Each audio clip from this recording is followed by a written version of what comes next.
Hi guys! Panibagong video naman tayo ngayon. Ang video ko ngayon ay ituturo ko sa inyo ang paano mag-download ng Bowmaster mod.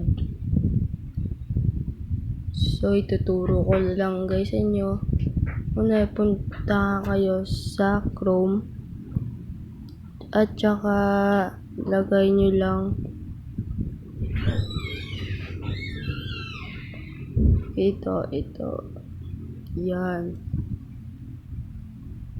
guys, ganyan. So akin, download nyo na lang.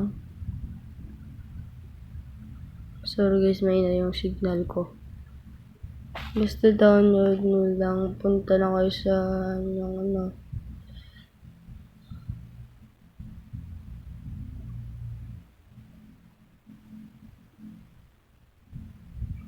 ito Bowmaster. So may na guys. So pagkatapos nyo lang yan ay gawin nyo ito sa screen.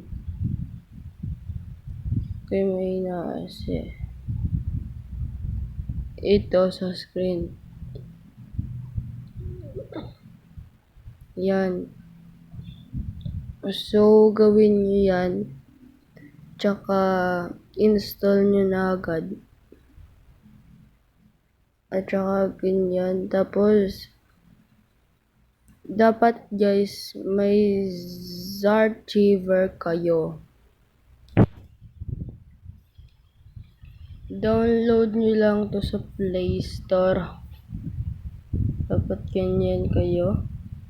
Tsaka salamat sa panonood. Paalam.